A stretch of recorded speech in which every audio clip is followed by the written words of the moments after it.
मुकुट के आकार की ये इमारत जयपुर का हवा महल है, जिसके बारे में यूं तो आप शायद बहुत कुछ जानते होंगे, लेकिन क्या आप जानते हैं कि जयपुर के हवा महल बनने की मुख्य वजह राजस्थान के ही झुंझुनू का खेतड़ी महल है, जिसे सन 1770 में सरदुल सिंह के पोते भोपाल सिंह ने बनवाया था।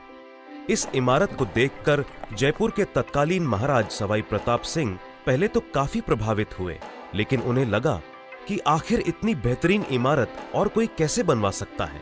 फिर क्या था, सन 1799 में महाराज सवाई प्रताप सिंह ने अपने महल के पिछवाड़े में हवा महल का निर्माण कराया, जो खेतड़ी महल से कहीं ज्यादा खूबसूरत बनकर तैयार हुआ। वैसे इस महल के निर्माण के पीछे एक और बड़ी दिलचस्प बात है, वो ये कि राजघराने की औरतें पर्दे का बहुत ख्याल रखती थी। राजघराने में पर्दा सिस्टम इतना ज्यादा था कि औरतें महल से बाहर कभी कभार ही निकल पाती थीं, और जब कभी उन्हें बाहर जाने का मौका भी मिलता था तो वो भी बंद गाड़ियों में। बाहरी दुनिया से उनका संपर्क केवल महल के दास दासियों और पुरुष सदस्यों के जरिए होता था।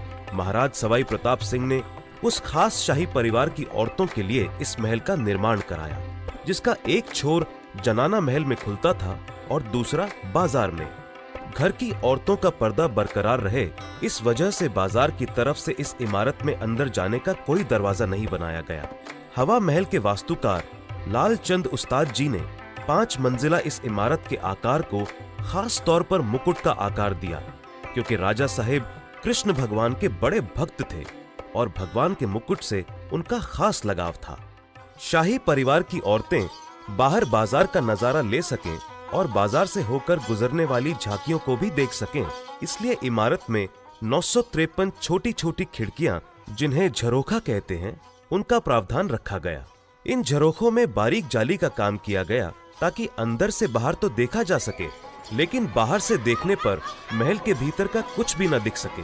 अब जब भी जनाना महल से निकलकर महिलाओं की इच्छा होती कि वो बाहरी दुनिया का नजारा लें और बाजार की चहल पहल देखना चाहें, तो बेफिक्र होकर हवा महल के झरोखों तक आ जाती थी। यहाँ एक बात और गौर करने वाली है, वो ये कि इन झरोखों का डिजाइन वेंटुरी इफेक्ट पर आधारित है, जिससे राजस्थान की गर्मी में भी यहाँ ठंडी हवा का मजा मिल सके। हवा महल के बारे में इतना सब जानकर आपका मन भी हवा महल की हवा खाने को जरूर कर रहा होगा, तो देर किस बात की है, पधारो मारे देश।